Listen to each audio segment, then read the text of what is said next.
AMASFAC.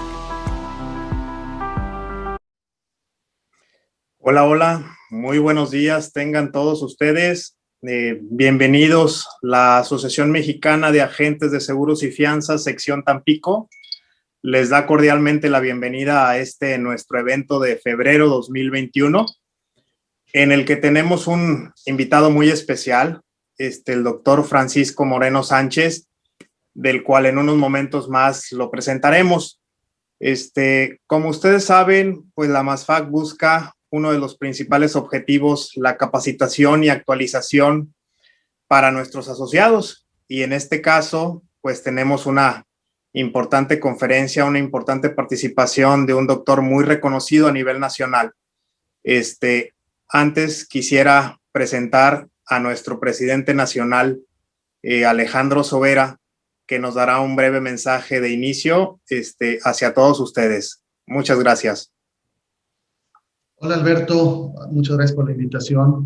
Doctor, muchas gracias por acompañarnos. De verdad que para nosotros es un honor tener a alguien con la capacidad y el reconocimiento que usted tiene y que nos ofrezca un momento de su día que sabemos que es muy ocupado. Le agradecemos mucho el espacio. Y a todos los que nos están escuchando, muchas gracias por acompañarnos.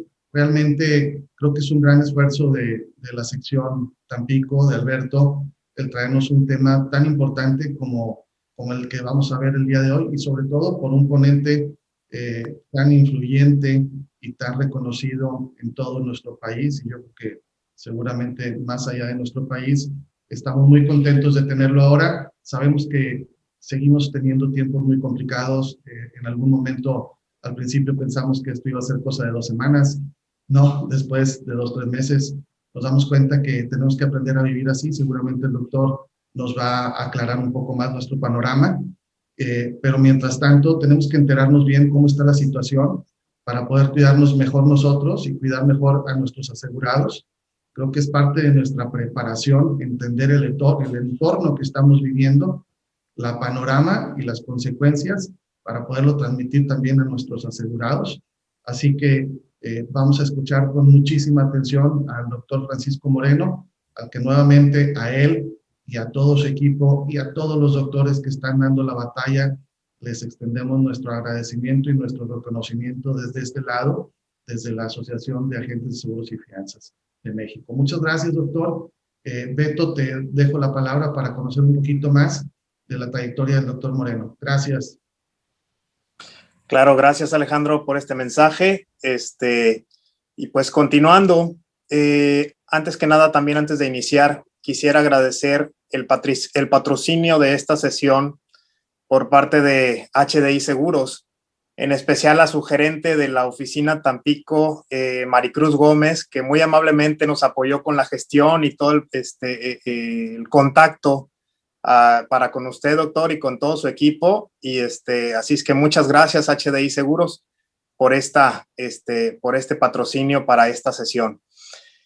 Como lo comentaba Alejandro, pues es un invitado muy especial. El doctor Francisco Moreno Sánchez es médico internista e infectólogo del Centro Médico ABC. Realizó su carrera de medicina en la Universidad La Salle con mención honorífica.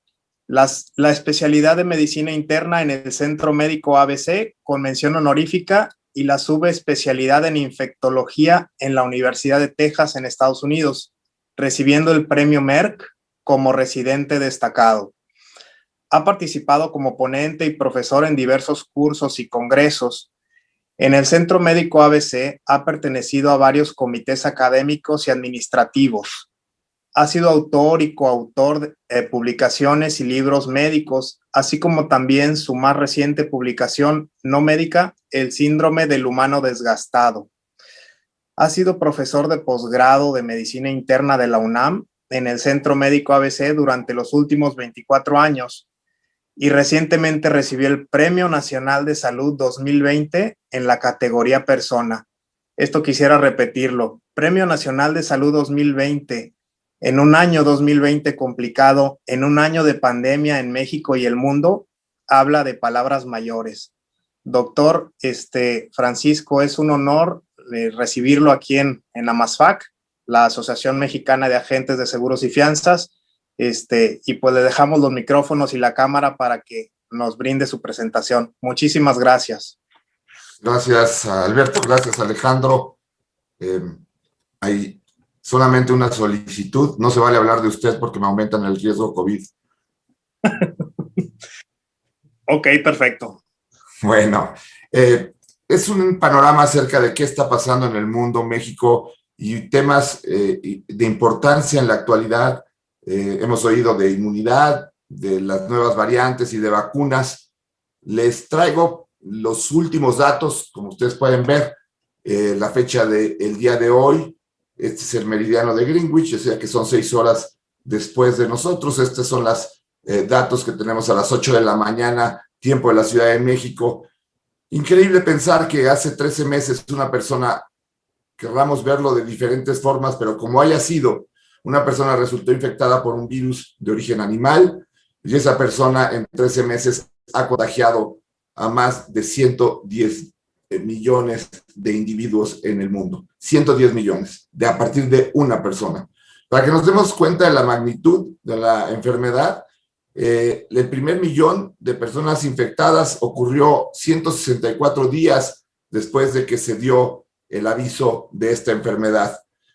El último millón de infectados ocurrió en 32 horas. Ese es el crecimiento que está teniendo una enfermedad que es nueva para el ser humano, que es altamente contagiosa y que desafortunadamente también tiene su índice de letalidad.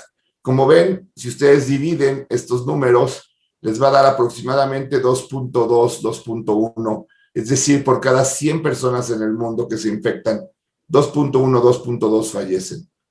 México ayer pasó de los 2 millones de casos reportados, que es probablemente mucho menor a la realidad, y tenemos un número desastroso de fallecidos, arriba de 175,000 fallecidos.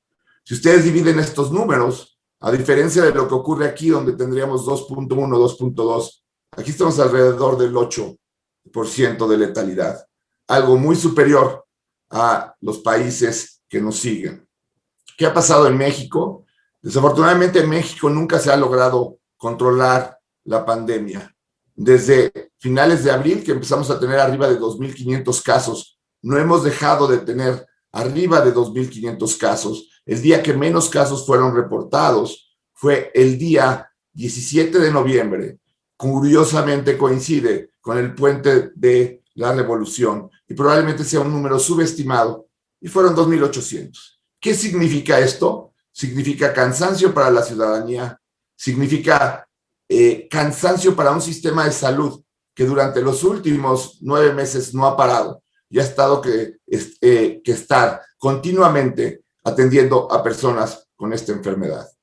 Si ustedes comparan esta gráfica con la gráfica de la derecha, van a ver que la mortalidad en México va muy relacionada al número de casos. Y ustedes me dirían, bueno, pues esto es lo normal. No, no es lo normal. Lo normal es que hubiéramos aprendido de la enfermedad. Este es el dato de España. Recuerdan hace un año, cuando empezaron a ver los casos en marzo y abril, había un número de casos inusual, un número de fallecidos tremendo, escenas terroríficas de personas que no podían internarse, que fallecían en sus casas.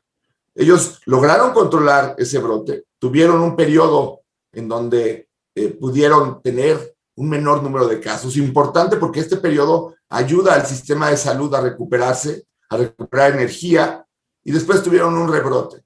Pero vean lo que ocurrió con la mortalidad. En el rebrote entendieron que había que buscar a los asintomáticos, había que promover el uso de cubrebocas y había que tener medicamentos aprobados para poder utilizarlos en pacientes graves. Todo esto, desafortunadamente, no se ve en México. Seguimos teniendo exactamente la misma forma de abordar la enfermedad desde hace un año. ¿Cuáles han sido los problemas en nuestro país? El principal problema es que se decidió que lo que había que hacer era aumentar el número de camas, para así, si teníamos un número de camas alto, no íbamos a tener saturación de hospitales. Lo que no se consideró es que esta enfermedad depende de camas de terapia intensiva, de ventiladores, de gente especialista en manejar una enfermedad muy complicada.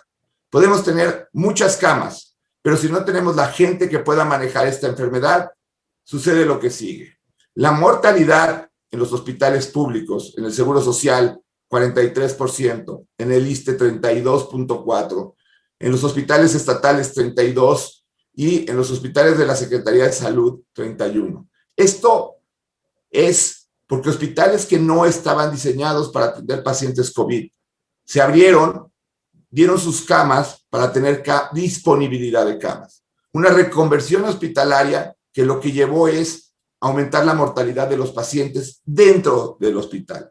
Si en México no se han visto escenas críticas de personas falleciendo en sus casas, lo ocurre, pero lo que ha ocurrido es que en su mayor parte llegan al hospital y fallecen ahí porque no hay la infraestructura para atender a estos pacientes.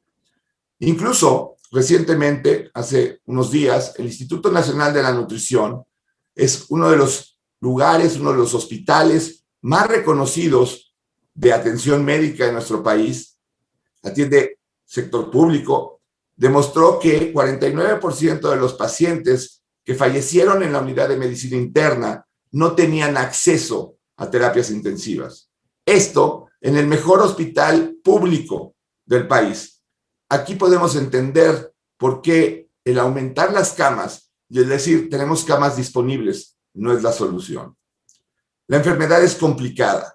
La enfermedad tiene un espectro muy amplio. Personas asintomáticas y personas que fallecen. Pero analicemos cada uno de los estratos. Los asintomáticos llegan a ser el 20% y a veces hasta el 30% de las personas que padecen COVID, lo cual resultaría ser muy bueno si no fuera porque estos asintomáticos contagian. Estos asintomáticos transmiten la enfermedad. Entonces, si no los detectamos o no evitamos que ellos transmitan la enfermedad, no saben que están con el COVID y lo están transmitiendo. ¿Cómo detectarlos? Haciendo muchas pruebas a todos los contactos de las personas sintomáticas. Así podríamos detectar a los asintomáticos y aislarlos y evitar que salgan a la calle y contagien. Y la segunda es obligándonos a todos a usar un cubrebocas. De esa forma, nadie saldría a la calle con la posibilidad de andar dispersando el virus. Estas dos medidas no se han realizado en México, ni se han hecho toma de pruebas, ni tampoco se ha hecho obligatorio el uso de cubrebocas. De los pacientes sintomáticos, quiero recalcar que el 70-75% se curan por su sistema inmune. El sistema inmune de estas personas es capaz de controlar la enfermedad. Desafortunadamente, esto ha originado que cualquier remedio, cualquier tipo de gotas, té o polvos mágicos tenga un 70% de eficacia, porque el paciente no cree que haya sido su sistema inmune el que lo compuso, cree que fueron esas sustancias. Y te aseguran que, gracias a eso, se curaron. Y esto ha creado una serie de remedios y mitos y el uso de sustancias que luego resultan ser tóxicas. Porque los pacientes que llegan en forma grave al hospital, estos pacientes requieren de terapia intensiva, requieren de unas camas especializadas, porque si no, fallecen. Si entendemos esta gráfica, entendemos por qué las medidas de protección son tan importantes. En más del 95% de los casos, la transmisión, la adquisición del COVID es a través de la vía respiratoria. ¿Por qué? Porque sale el COVID en esas gotitas de secreción respiratoria que expulsamos en nuestra boca y nuestra nariz cuando hablamos, cuando gritamos, cuando cantamos, cuando tosemos, cuando estornudamos. Esas gotas viajan aproximadamente metro y medio y caen a una superficie inerte. ¿Por qué caen? Porque tiene el virus un peso y la gotita también. Y por peso gravitacional van a caer a una superficie que van a contaminar por un poco de tiempo. La transmisión, la adquisición de la enfermedad es principalmente respiratoria, pero durante un tiempo va a caer el virus en una superficie, un par de horas. Pero si yo toco esa superficie y luego me llevo la mano a la cara, me autoinoculo el virus. Y esto ocurre si no me estoy lavando continuamente las manos. Así que el ABC del cuidado de esta enfermedad consiste en A, cuidar la vía aérea, mantener una distancia y estarnos lavando constantemente las manos. Porque si una vez que desarrolla síntomas, los primeros síntomas pueden ser muy vagos y confundirse completamente con cualquier infección respiratoria. Eso en la temporada de frío, y sé que ahorita en Tamaulipas ha hecho mucho frío, pues es algo que ocurre comúnmente. No dejaré de insistir en el uso de cubrebocas porque no es una medida únicamente de protección personal. Si fuera una medida de protección personal, cada quien podría decidir si se cuida o no se cuida. El problema del uso del cubrebocas es que es una medida solidaria. Si yo tengo COVID y no lo sé porque soy presintomático o asintomático, voy a estar contagiando. Si la otra persona no usa cubrebocas, incluso puede recibir una carga viral alta y tener un curso de la enfermedad más grave. Sí, usar cubrebocas me protege, pero usar cubrebocas evita la dispersión. No es una medida personal, es una medida de solidaridad contra la sociedad. Si los dos usamos cubrebocas y aumentamos la distancia, evitamos aglomeraciones, de esa forma lograremos evitar el número tan alto de contagios que se está dando en nuestro país, todavía a un año del primer caso. La enfermedad tiene prácticamente dos fases, una fase viral y una fase inflamatoria. La fase viral ocurre en los primeros días, cuando tú te contagias y empieza a replicarse el virus en tu vía respiratoria. Dependiendo de la carga viral y de lo rápido que tú reacciones, habrá un número importante de células infectadas por el virus. Y después tu respuesta inflamatoria va a destruir esas células. De tal forma que si la infección se queda en la vía aérea alta, pierdes el olfato y el gusto. Pero si llega a la vía aérea inferior, va a afectar los pulmones y entonces puedes perder la capacidad de oxigenarte. Pero esta gráfica es como yo la veo en México. En México, los asintomáticos y los asintomáticos que deberían de usar cubrebocas no lo hacen. Y esta parte de la gráfica, pues no ocurre en esta fase viral. Entonces llegan los pacientes con síntomas, se hacen pruebas que pueden tardar a veces 2, 3 días. Mientras tanto, no pueden recibir medicamentos. Además, muchos de ellos no están aprobados. Y el paciente únicamente tiene la esperanza de ser rescatado en una unidad de terapia intensiva, en donde desafortunadamente es más frágil el sistema de salud mexicano. Si ya sabemos que esta parte en México está débil, deberíamos de enfocarnos en tratar de prevenir la enfermedad. Esto es lo que hace el COVID en el pulmón. ¿Por qué se intuban a los pacientes? Porque este es el pulmón normal de una persona que no tiene COVID, este es su corazón y este es un pulmón limpio. Esta, que los radiólogos llaman imagen en vidrio despulido, son natas de fibrina que impiden que el aire que yo estoy respirando, que tiene 21% de oxígeno, llegue a el área en donde tiene que intercambiarse en la sangre para llevar oxígeno al resto del cuerpo. Mientras más natas de fibrina tenemos, mientras más afección pulmonar tenemos, mayor requerimiento de oxígeno vamos a tener. Y cuando esto abarca el 40% del pulmón, se requiere un tubo en la garganta que pase oxígeno al 100% y además a presión.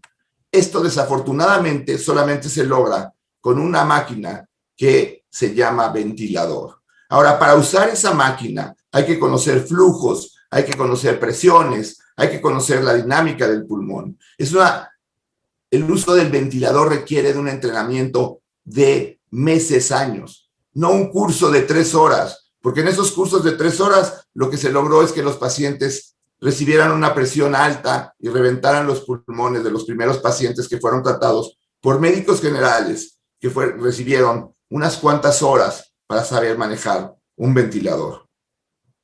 ¿Qué característica tienen los pacientes mexicanos que padecen esta enfermedad? Este estudio lo hicimos aquí en el ABC y fueron los 50 primeros pacientes y las cosas no han cambiado desde entonces. A mayor edad, mayor riesgo de enfermedad. Eso ha ocurrido en México, ya ha ocurrido en todo el mundo. También los hombres tenemos mayor riesgo de tener una enfermedad más grave. Nos enfermamos y nos contagiamos por igual hombres y mujeres, pero los hombres, por una cuestión de receptores de presión arterial, tenemos la posibilidad de tener enfermedad más grave. Pero esto fue lo importante, y esto es lo que ha marcado la grave pandemia en México. La obesidad y el sobrepeso son marcadores directamente relacionados con gravedad de enfermedad. Y el sobrepeso y la obesidad se da desde edades tempranas. 85% de nuestros pacientes internados tienen algún grado de obesidad o de sobrepeso. Y tenemos pacientes desde 30 a 35 años que están internados y que además, desafortunadamente, tienen una evolución tórpida y su único factor de riesgo es el sobrepeso. También en este estudio encontramos que si tú llegabas temprano al hospital y no necesitabas intubación, tenías una estancia de 7 días. Si por el contrario llegabas tarde al hospital, entonces ibas a requerir un ventilador y tu estancia promedio es alrededor de 3 semanas.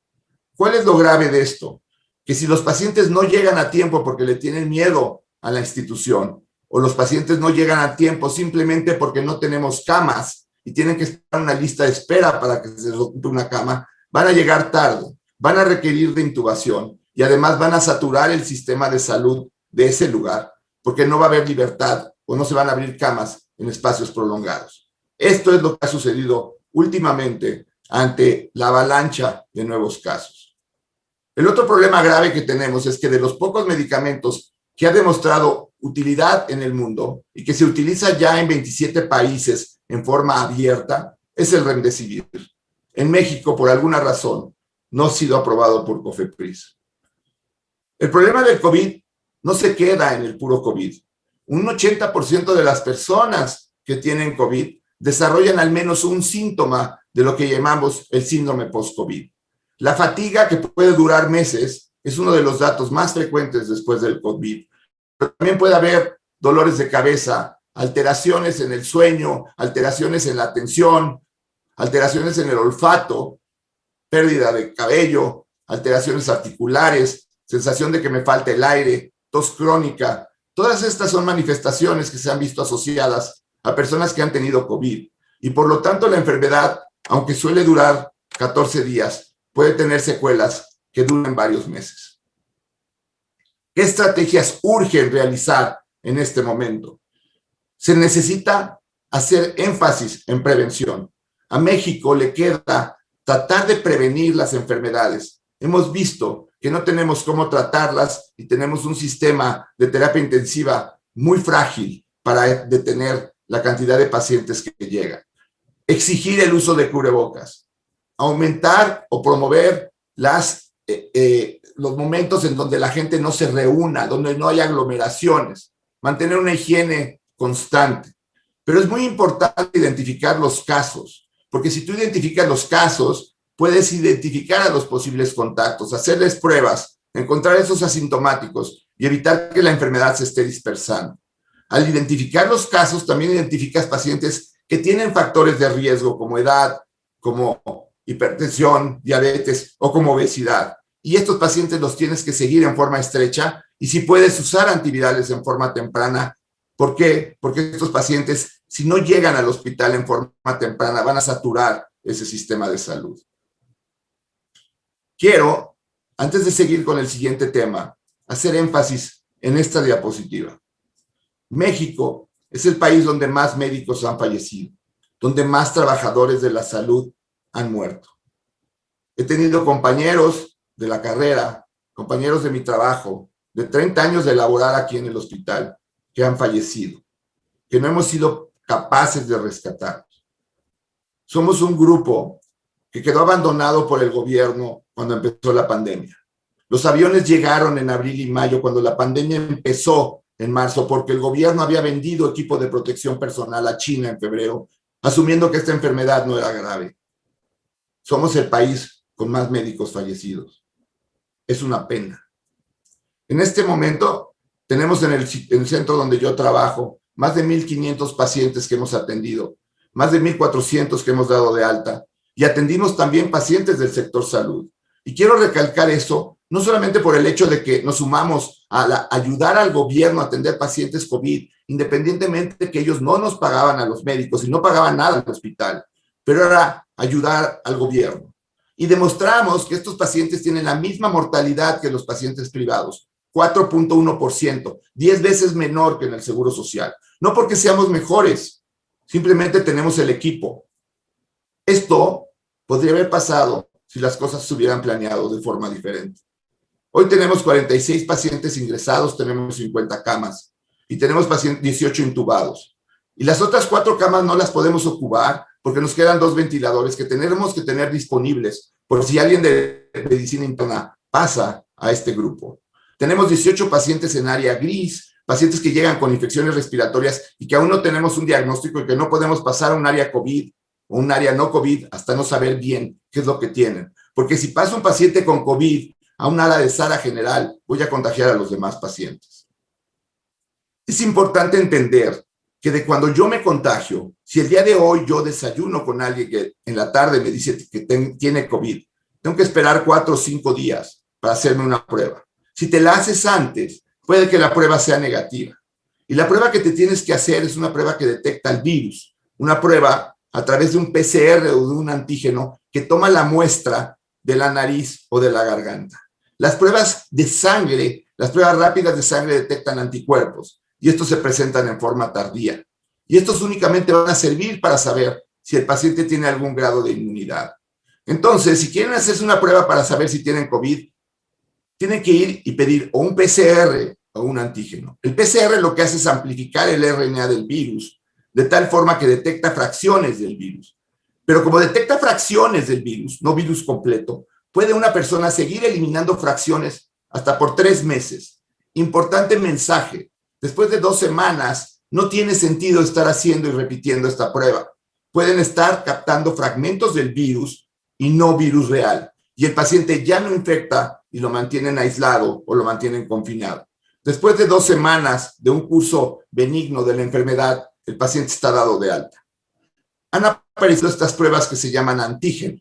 La clave en diferenciarlas con las pruebas de anticuerpos es que las de anticuerpos se hacen a través de un pinchazo en el dedo y la obtención de una muestra de sangre. Estas pruebas no sirven. Las pruebas de antígeno toman también la muestra de la nariz y lo ponen con un reactivo y en 15 minutos van a dar una información. Son pruebas rápidas, son pruebas baratas y son pruebas accesibles. No tienen la sensibilidad que el PCR, pero en un momento dado pueden ser muy útiles porque si la prueba te sale positiva, seguramente tienes COVID. La inmunidad contra el COVID depende de 2 grandes ejércitos en nuestro cuerpo. El primero produce anticuerpos. Los anticuerpos se pueden medir en la sangre, neutralizan al virus y impiden que entren a la célula. La segunda se llama inmunidad celular. Este es el ejército más importante para la eliminación del virus. Es un ejército que detecta cuando la célula tiene el virus en su interior, porque el virus no vive fuera de la célula. El virus necesita de nuestra casa, de nuestra recámara, de nuestro baño, de nuestra cocina, para poder realizar la única función que sabe hacer, producir a través de un virus más virus, y lo hace de forma muy eficiente. De tal forma que si recibimos una carga viral alta y se nos infectan muchas células, la única forma de sacar al virus de esas células es destruyéndolas. Y aquí entendemos por qué hay tanta inflamación dependiendo de la carga viral o de la respuesta inmune inicial. Dependiendo de esto, la persona va a permanecer o va a desarrollar inmunidad. Y la inmunidad es lo que necesitamos ahorita para el control de esta pandemia. Necesitamos que las personas desarrollen inmunidad. ¿Y cómo ocurre esto? Cuando una persona enferma contagia a personas sanas y estas sobreviven a la enfermedad y desarrollan algún tipo de inmunidad, que cuando llegamos al 70% evita que la enfermedad se esté dispersando en la comunidad. La única forma como se había logrado esto era a través de la exposición natural a la enfermedad. La otra forma de lograrlo es a través de las vacunas. Y si no tuviera más vacunas, ¿qué pasaría? Necesitaríamos esperar a que llegáramos al 70% de la población mexicana inmune. ¿Y qué significaría eso?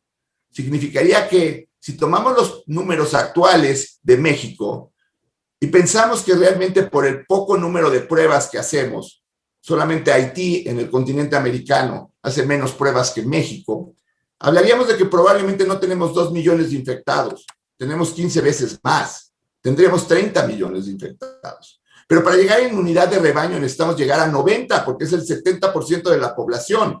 Somos una población de 130 millones. Para llegar a 90, tendríamos que triplicar el número de fallecidos. Y realmente el número de fallecidos no son 175,000. Incluso los análisis de la INEGI hablan de que tenemos alrededor de 400,000 fallecidos por COVID. para llegar a inmunidad en rebaño, entonces tendríamos que tener 3 veces más el número de fallecidos que tenemos ahora, lo cual parece horrorífico. Pero si yo les hubiera dicho hace un año, antes de que llegara el primer caso, que para el año hubiéramos tenido 400,000 fallecidos, ustedes hubieran dicho que yo no estaba realmente viendo las cosas en forma realista. Pues así ha pasado. ¿Cuánto dura la inmunidad? No lo sabemos. Si comparamos con otros virus como el SARS-CoV, el primer virus de esta familia que producía un cuadro similar al SARS-CoV-2 y que ocurrió en el 2002 y también ocurrió en China y ocurrió en un mercado en Guangdong, duró 24 meses el promedio de inmunidad. Y el MERS, que fue el segundo virus parecido al SARS-CoV, que ocurrió en el 2012, duró 34 meses. No sabemos cuánto dure la inmunidad, pero en condiciones normales debería de durar alrededor de 24 meses o 18 meses. ¿Pero qué ha pasado? Ha pasado que empieza a haber reinfecciones. Y el primer caso bien documentado de reinfección ocurrió en Hong Kong. En Hong Kong, un individuo que tuvo COVID en abril se va a España en agosto y cuando regresa, por protocolo, le hacen una prueba de PCR y detectan que otra vez tiene COVID. Pero no solamente tiene COVID de nuevo, sino pueden secuenciar el virus y encuentran que el virus original que había tenido en abril ya era diferente al que tenía ahora. Y entonces nos empezamos a preguntar, pues entonces, ¿cuánto va a durar la inmunidad? Porque no sabemos cuál va a ser la media de la inmunidad. No va a ser cuál es el tiempo promedio de la mayor parte de la gente que tenga inmunidad. Empezamos a ver reinfecciones, sí, pero probablemente esas reinfecciones son ocasionadas por los que se salen de la normalidad. Probablemente haya personas que duren 3 años con inmunidad, pero estas personas duraron 3 meses o 6 meses. Y conforme nos vayamos acercando a esta media, vamos a tener más casos. ¿Y por qué ocurre esto? Ocurre porque los virus mutan, pero todos mutamos. Nosotros somos el origen de un homínido de hace miles, de cientos de miles de años. Y a través de esos miles y cientos de miles de años, un homínido fue cambiando su estructura hasta llegar a lo que somos, el Homo sapiens. Y como sabemos, seguimos mejorando. Si no, cada 4 años, en cada Olimpiada, se vencen récords mundiales de atletismo, de natación, de miles de actividades que en un momento dado lo único que están demostrando es que el hombre se está perfeccionando. Pues el virus también se perfecciona. El virus solamente tiene una misión en su vida, replicarse. Y entonces el virus se hace más efectivo para replicarse. ¿Y cómo lo hace? Cambiando, desarrollando mutaciones. El problema es que lo que le tomó miles de cientos de miles de años al humano, al tener 30 millones de personas que están infectadas y que están replicando y replicando virus, multiplicándose ese virus en cientos de miles en un día, pues tenemos un virus que ya cambió totalmente del original. Sí, el virus del mercado de Wuhan ya prácticamente no existe. Es menos del 1% de los casos actuales. La mayor parte son variantes de ese virus que tienen la capacidad de multiplicarse más rápido. Y así empiezan a surgir variantes que preocupan. La primera variante que preocupó fue la que se encontró en el sur de Inglaterra, ahora llamada variante Kent o B.1.7, que es una variante que tiene 29 mutaciones y que esas 29 mutaciones le hacen un virus mucho más transmisible, mucho más contagioso. Y si bien no es más virulento, si se contagia más gente en un mismo tiempo, va a haber más gente que requiere hospital, va a haber saturación de hospitales y va a haber mayor mortalidad. A pesar de no ser más virulento, está asociado a mayor mortalidad. Afortunadamente, este virus seguía mostrando respuesta ante las vacunas que estaban siendo desarrolladas. Pero las siguientes variantes que se han ido detectando no han sido iguales que la de Inglaterra. La variante de Sudáfrica, ya sabemos que disminuye la respuesta a las vacunas de 94% a 60% en Novavax y de 95% a 60% en Moderna. Y la variante de Brasil ocasionó un nuevo número alto de contagios en una ciudad que para septiembre ya tenía inmunidad de rebaño, que tenía 70% de gente inmunizada. Esta gente que ya estaba inmunizada porque ya habían tenido enfermedad, tuvieron un 30% de nuevos contagios. En resumen, ¿qué quiere decir eso? Las variantes se pueden escapar a las vacunas y las variantes se pueden escapar a la inmunidad que nosotros desarrollamos. Y si no controlamos esto en una carrera en donde tratemos de vacunar a la mayor gente posible en el menor corto tiempo, podemos existir o podemos enfrentarnos pronto a una variante que nos lleve a estar igual que el año pasado. Y la ciencia ha hecho su parte. En menos de un año desarrolló un sinnúmero de vacunas, de las cuales ya 4 han sido aprobadas. Veamos esas vacunas. La vacuna de Moderna, la cual no está disponible en México, es de RNA y tiene un 94% de eficacia. Requiere de una cadena de refrigeración de menos 20 grados centígrados. Pfizer, la vacuna más utilizada en el mundo hasta este momento, es de RNA, tiene un 95% de eficacia, pero desafortunadamente requiere de una cadena de enfriamiento de menos 70 grados. Por lo tanto, ha sido complicado el manejo en ciertos países, incluyendo el nuestro. La segunda vacuna más utilizada en el mundo es la de AstraZeneca Oxford. Es una vacuna que usa un vector viral, un adenovirus del chimpancé, que tiene una eficacia del 70%. Esta vacuna no requiere refrigeración, pero igual que las otras dos, requieren de 2 dosis. Está por salir una vacuna que requiere una sola dosis, que se llama Johnson & Johnson, pero desafortunadamente su eficacia no es tan alta como las anteriores. Y hay una vacuna que no usa ni vector viral ni RNA, que usa una subunidad de proteína que se llama Novavax, que tiene un 90% de efectividad, que no requiere refrigeración y que tiene muy pocos efectos adversos. El problema de esta vacuna es que ha sido vendida prácticamente en su totalidad a la India. La India compró 1 billones de dosis para ellos. Y también tenemos la vacuna Sputnik, que es una vacuna que usa vector viral humano, que tiene un 91% de eficacia, pero que tiene 2 cosas que preocupan. Los estudios fueron hechos únicamente en Rusia, con personas rusas. La única población que se probó fue gente caucásica. Y tampoco tenemos acceso a los informes y a los datos del propio país. Este es un mensaje para quitarles el miedo a las vacunas. Las vacunas lo que llevan es RNA del virus. Nuestro núcleo, nuestro genoma está hecho de DNA, ácido desoxirribonucleico. Ese genoma lo podemos convertir de DNA a RNA, pero no al revés. No tenemos cómo convertir RNA en DNA.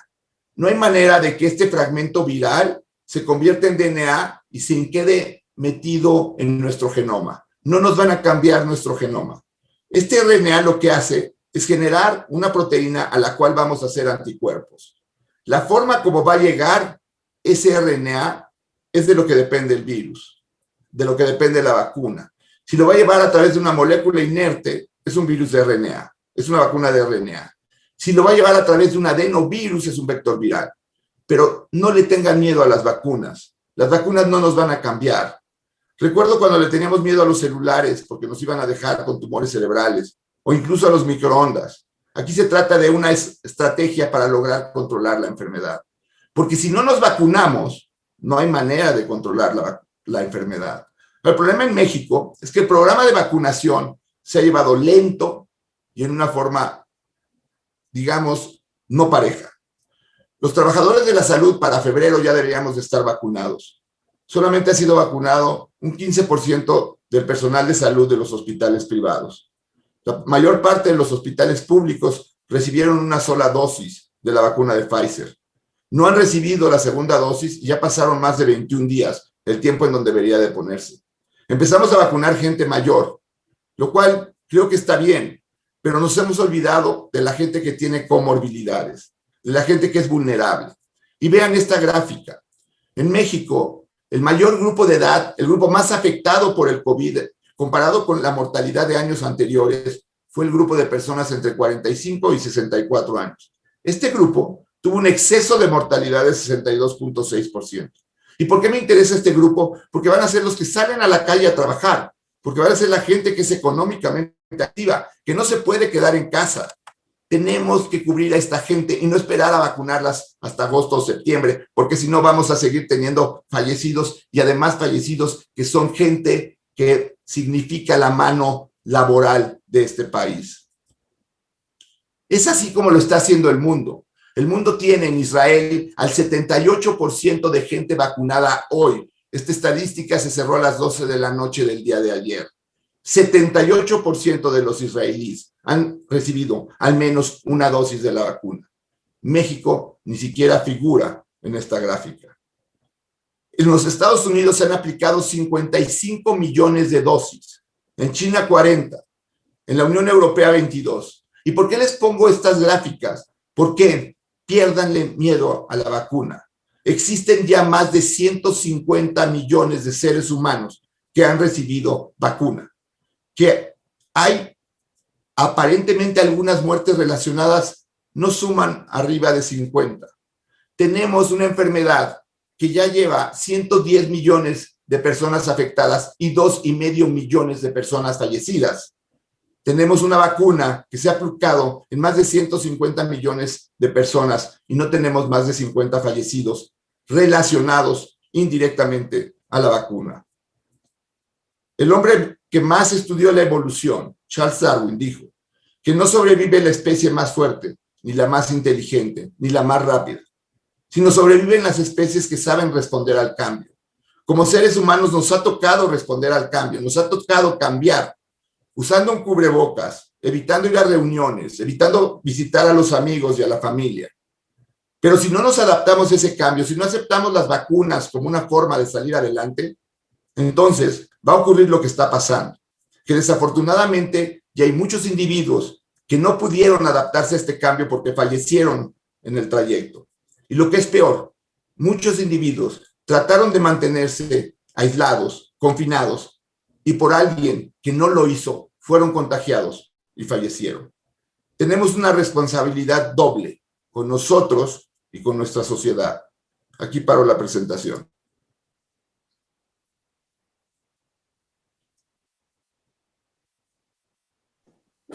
Muchas gracias, doctor. La verdad, pues bastante interesante. Ahora sí que para concientizarnos todos a lo que nos estamos enfrentando y lo que podemos hacer. Por aquí nos está acompañando Ulises Flores. Ulises es vicepresidente del sector Personas Físicas en la asociación y aparte miembro del Comité de Salud y Vida de AMASFAC. Nos apoyará, Ulises, te agradezco el apoyo, nos apoyará con algunas preguntas que se hicieron en los chats, bueno, en el chat y en la parte de sección de preguntas y respuestas. No sé si hay algunas por ahí, Ulises. Yo al final tengo un par de preguntas que quiero hacerle al doctor, pero si me ayudas con algunas. Claro que sí, sí hay algunas. Doctor, muchísimo gusto, con el placer de poderlo conocer en persona antes que nada. Bueno, aunque sea por pantalla, ¿no? Yo creo que voy a empezar con las de la vacuna, que ahorita, para ampliar un poquito todo lo que nos acaba de comentar. Hay mucha inquietud primero en que si ya una vez que nos hayamos vacunado las dosis completas, uno pueda llegar a hacer una vida normal, ¿sí? Y normal hablo de inclusive poder estar sin cubrebocas. ¿Qué nos podría decir de esto, doctor? La pregunta es muy importante y qué bueno que la comentan. Por un periodo de tiempo, la persona va a desarrollar una inmunidad que le va a impedir tener una enfermedad, infectarse y enfermarse. Pero desafortunadamente, por un periodo de tiempo que probablemente sea corto, unos cuantos meses, la persona se puede contagiar y transmitir la enfermedad. Entonces, la vacuna te va a prevenir de que tú te enfermes, pero no que contagies. Por lo tanto, el uso de cubrebocas va a tener que estar presente por al menos unos 6 meses más. Por eso los invito a tratar de acostumbrarnos a usar un cubrebocas, a tratar de acostumbrar a nuestros hijos a que lo usen. Es necesario. Eventualmente lo vamos a dejar de usar, pero no antes de unos 6 y 8 meses, y si llevamos a cabo las medidas adecuadas para controlar esta pandemia. Doctor, ¿hay algún caso en específico que usted pudiera o que nos pudiera comentar si está totalmente contraindicado vacunar? Ahorita no se deben vacunar niños menores de 16 años. Los de 16 a 18, la única vacuna que está aprobada para vacunarlo es la de Pfizer. Se están haciendo estudios con AstraZeneca en niños de 6 a 12 años y de Pfizer de 12 a 16. Es el único grupo de edad en donde yo consideraría que todavía no debemos de vacunarlos. Las mujeres embarazadas son otra pregunta. Todavía no hay estudios suficientes, aunque empieza a haber, sobre todo en Israel, estudios de mujeres embarazadas que han sido vacunadas y que no han tenido ningún problema. Esos dos grupos yo los dejaría como probablemente ahorita no vacunarlos. Los demás, la mayor parte se pueden vacunar. Ha surgido el hecho de que algunas personas hacen reacciones alérgicas a los componentes de la vacuna, pero no son alergias a la penicilina o a algún medicamento, a algún alimento o al polvo. Si las contamos, las personas que tienen alergias son un número grandísimo. Algunas personas que han tenido un choque anafiláctico con alguna sustancia deben, si van a vacunarse, mantenerse en el lugar en donde se vacunan por espacio de 15 a 20 minutos, que es el tiempo en donde se presenta una reacción adversa. Hasta el momento, con la aplicación de más de 100 millones de vacunas, se ha visto que ha habido 2.5 casos de reacción anafiláctica por cada millón de vacunas. 2.5. Entonces, es muy difícil que exista una contraindicación real para que te vacunes. Si has hecho choque anafiláctico en varias ocasiones, te sugeriría que no te vacunaras, pero no te puedes vacunar a ninguna de las vacunas que hay ahorita. Perfecto, doctor. Doctor, hoy pareciera que México empieza a volver a la normalidad. Si usted ve las calles, ya reabrieron los centros comerciales, pareciera que no está pasando absolutamente nada, ¿no? Platicamos con médicos que están muy colapsados por lo que está pasando, muchísima preocupación que denotan, pero todo pareciera que con lo que estamos viendo va a volver a haber estos repuntes que estamos llegando a vivir, ¿no? ¿Hay lugares en específico, doctor, que usted nos pudiera recomendar de plano no acercarnos y no visitar porque la incidencia sí es mayor? Lugares en donde estén cerrados con varias personas al mismo tiempo y que algunas de esas personas estén hablando. Desafortunadamente lo que dices, Ulises, es muy real, es muy triste. No hay una conciencia clara de que la enfermedad sigue vigente. El hecho de que llegan vacunas hace pensar que ya encontramos la solución cuando estamos lejos de tener un número alto de vacunados. Y nos sucedió en enero que hemos tenido el mes más trágico en la historia de salud, con miles y miles de fallecidos. Si tienen que salir, háganlo con cubrebocas. Si tienen que salir, vayan a lugares en donde no haya aglomeraciones. Eviten estar en lugares donde haya mucha gente y siempre traten de mantener distancia de esa gente. Una de las razones por las que no cobro ninguna de las pláticas que doy es porque quiero que ustedes hagan extenso el mensaje a los demás, que ustedes lleven esto a los demás, porque sí ocurre, porque sí pasa, y desafortunadamente sucede en forma trágica. Claro que sí, doctor. Doctor, ahorita dentro de su presentación nos queda claro que hay factores de riesgo a los que la gente está más expuesta. Pero ¿qué hay? Porque yo creo que ya todos sabemos de algún caso de gente que sin tener ninguna condición especial, que siendo jóvenes, no teniendo ningún antecedente médico importante, no solo llegaron a contagiarse, sino fallecieron. ¿Cuál es el condicionante que puede existir ahí? ¿Qué recomendación pudiera hacer? Porque pareciera ser que en esa población llega a ser un poquito más expuesta porque creen que no se puede contagiar. Y sí se están viendo casos de contagios que llegan a ser muy fuertemente afectados. Es muy buen punto. Y les voy a contar, este es un caso real. Una pareja, él de 43 años, es una persona que tiene sobrepeso, hipertensión, es hombre, tiene 43 años, regresó de un viaje, seguramente en el viaje se contagió. Llegó a su casa, convivió con su esposa es una mujer 10 años más joven que él, una mujer atlética, una mujer que hace Ironman, y esta mujer presentó una enfermedad severa que la llevó a tenerla intubada por 3 semanas. La única explicación que tengo es que seguramente el hombre que se contagió en algún lugar en donde llevaba cubrebocas, ya sea el avión o en el viaje, y la mujer estuvo en contacto con él en forma directa no sabiendo que él estaba infectado, y la carga viral que recibió es muy alta. Esto probablemente sea la explicación por la que muchos jóvenes que hacen fiestas y no les importa la exposición puedan tener un curso grave, porque lo hemos visto. No es la habitual, pero eso sucede. Puede haber factores genéticos también, pero una de las situaciones que preocupa es la carga viral que recibes en el momento del contagio. Ok, doctor. Muchísimas gracias. Doctor, respecto al Remdesivir, ¿por qué en México no se ha autorizado y en qué países ya está autorizado y qué probabilidades hay que pueda ser autorizado pronto en México? Es triste lo que les voy a contestar, pero es real y lo he contestado en todos los webinars y evidentemente no es una respuesta que le guste al gobierno. No lo aprueban porque el medicamento es costoso y tendrían que aprobarlo para las instituciones públicas. Y como no se aprueba para instituciones públicas, si alguien no tiene derecho a ese medicamento, nadie tiene derecho a ese medicamento. Y desafortunadamente sí, es así como se ha manejado el gobierno. Quiero aprovechar para decir algo que es, y lo digo con sinceridad, ustedes en Tamaulipas tienen uno de los mejores gobiernos que ha atacado la pandemia. Incluso ustedes fueron los primeros que detectaron una variante en México. Tamaulipas detectó la presencia de la variante inglesa. Han hecho un esfuerzo muy grande. Yo admiro a su secretaria de Salud. Es una gente que puede y habla con firmeza en los webinars. Entonces, creo que los estados deben de empezar a tomar más liderazgo en esta situación, porque tenemos que exigir que podamos recibir los medicamentos que el mismo presidente recibió. Ok, doctor, muchísimas gracias.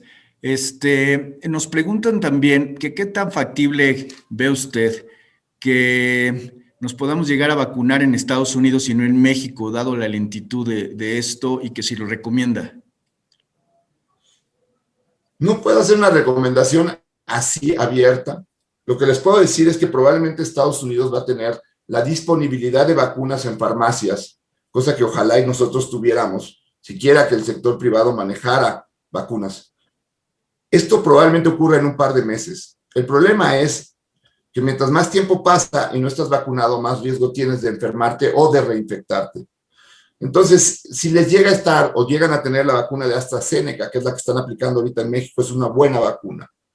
Si no, y tienen la posibilidad, ustedes están más cerca de la frontera y seguramente Estados Unidos, en su preocupación de que muchos mexicanos viajan a los Estados Unidos, vacunarán a mucha gente.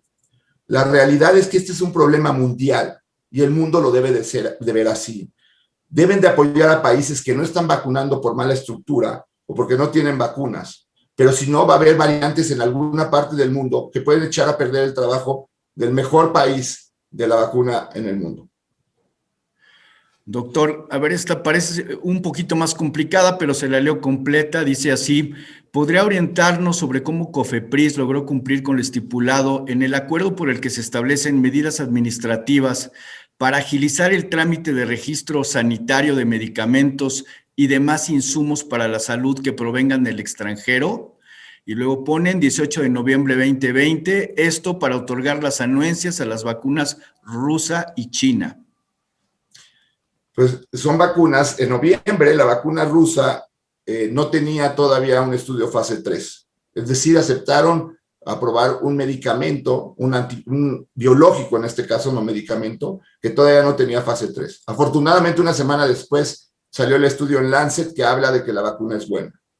Hay 2 millones de dosis de CanSino, una vacuna china, que únicamente fue probada en militares chinos, no en gente mayor, y que parece no tener una buena actividad en gente mayor, y sin embargo ya la aprobaron. Lo que queda poco claro es por qué aprueban cosas que todavía no han demostrado científicamente evidencia de que funcionan y no aprueban otras cosas que sí han demostrado que son eficaces. México no compró Moderna, que es una de las mejores vacunas que hay, porque es muy cara. Cuesta $30 a comparación de los $4 que cuesta AstraZeneca.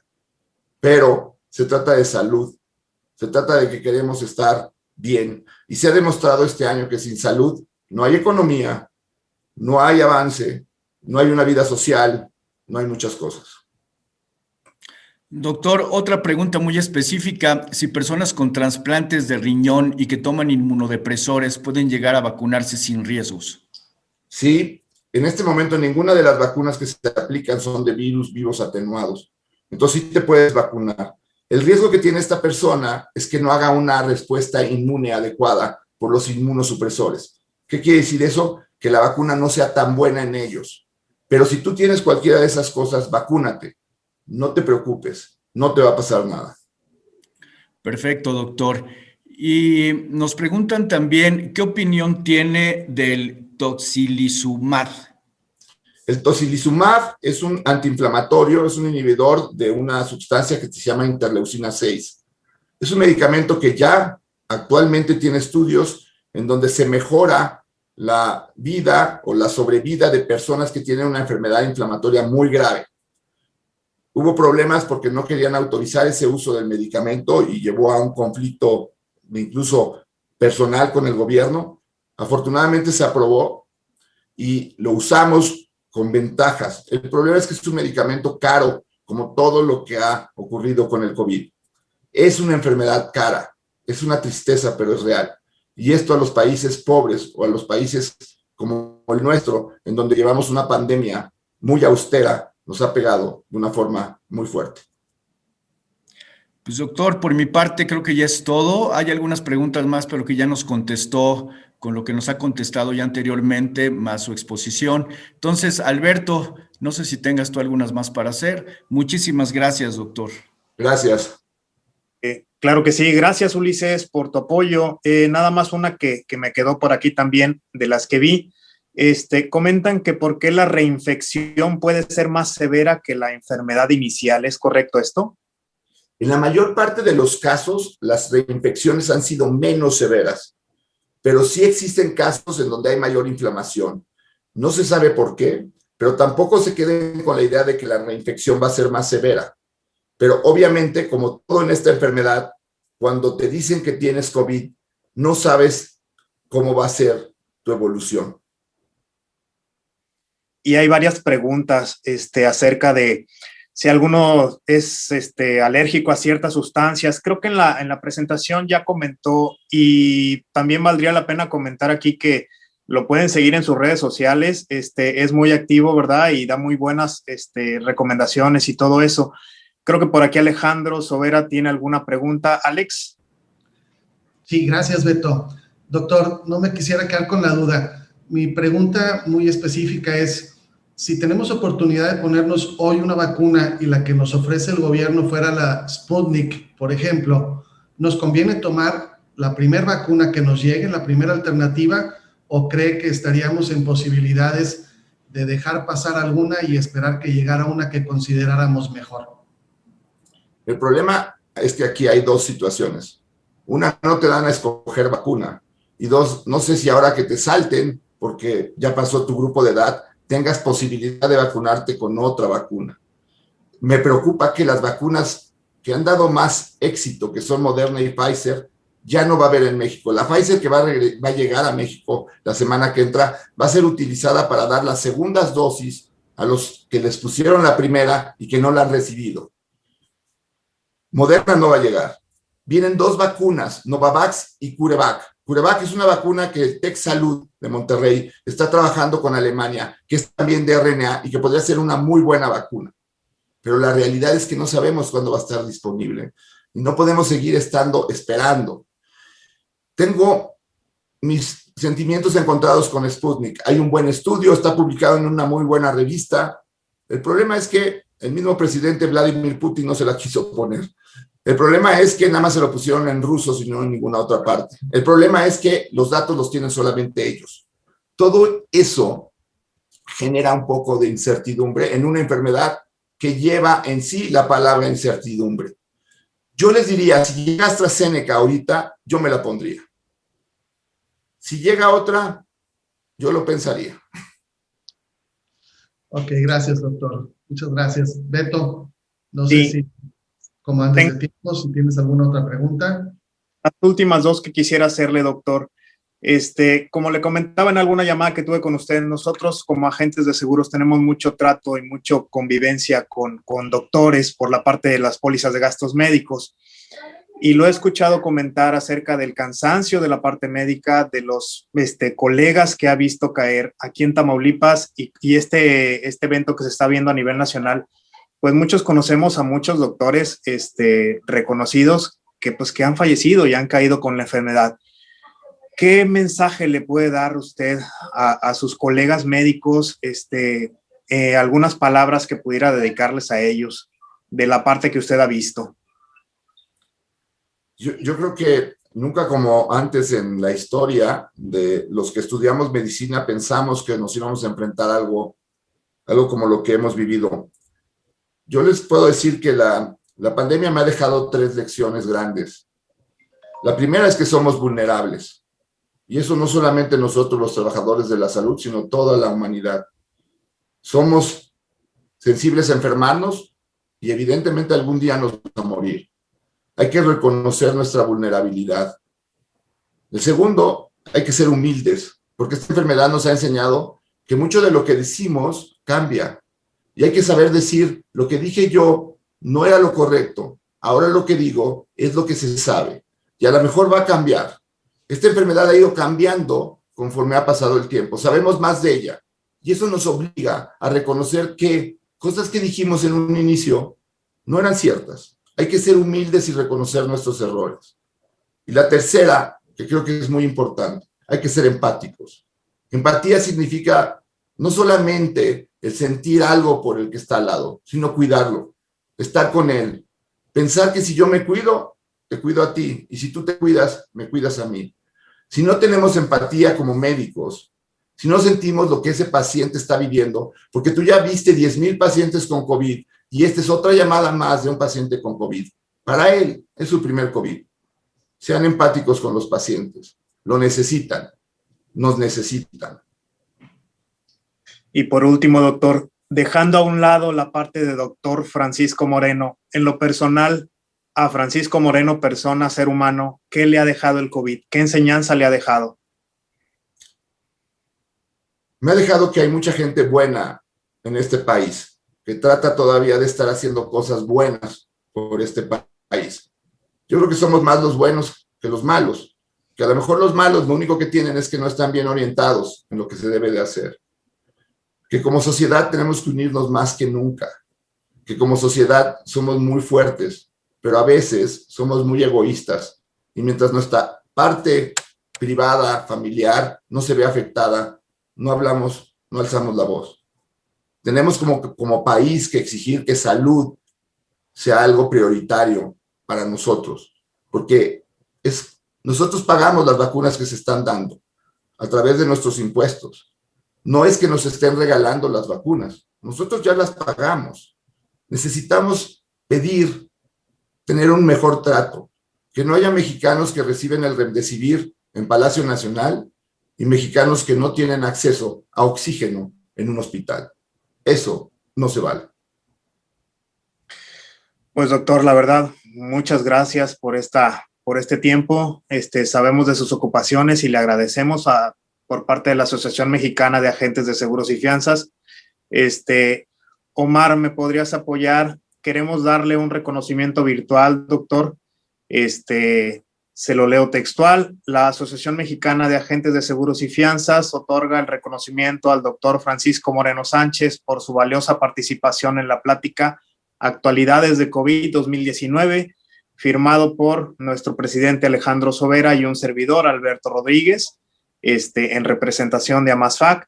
Quisiéramos comprometerlo a que en algunos meses más poder volver a platicar con usted, poder actualizarnos nuevamente en estos temas y ver qué avances podemos tener. Sería de gran utilidad para nosotros. Y Omar, ¿me puedes apoyar también con el siguiente reconocimiento también para HDI Seguros? Realmente HDI es una compañía que nos ha ayudado, que nos ha apoyado a AMASFAC y en esta ocasión nos apoyó para contactarlo a usted y para tener este evento. No sé si lo tengas por ahí a la mano, Omar, si no, se lo entregamos aquí personalmente. Maricruz Gómez, la gerente de la oficina de HDI Tampico, Muchísimas gracias. Por aquí también se lee: Asociación Mexicana de Agentes de Seguros y Fianzas, ASE, otorga el reconocimiento a HDI Seguros por su valiosa contribución a la formación y desarrollo de los intermediarios de seguros y fianzas de nuestro país. Muchas gracias, HDI. Doctor, muchas gracias. No sé si quiera dar algunas palabras finales. Pues no queremos quitarle más tiempo, y pues muchas gracias a todos los que nos escucharon. Estamos a la orden. Gracias a todos. Piensen que esto se va a acabar un día, que cada día falta menos. Cuidémonos este periodo de tiempo para poder después disfrutar de que podamos convivir allá en Tampico un día, ¿por qué no? Y tomarnos unas jaivas que son deliciosas. Cuídense mucho. Muchas gracias a todos. Gracias, Alberto. Gracias, doctor Alejandro. Gracias, mucho gusto, doctor. Gracias, Ulises, al comité, a todos los que nos acompañan. También, nada más por último, agradecer a mi mesa directiva, Fernando, Zaira, Jorge. Realmente sin ellos esto no pudiera ser posible, y trabajamos en equipo buscando, como dice el doctor, somos muchos los buenos y hay que trabajar por este México. Muchas gracias a todos. Gran equipo. Muchas gracias a todos en Tampico, y muchas gracias también al Comité de Salud y Vida y a HDI Maricruz. Gracias por tu apoyo, y a todo tu equipo. Hasta pronto. Gracias a todos. Hasta pronto, Alex. Hasta pronto, Beto. Muy bien. Ulises, gracias. En Amasfa creamos valor para ti.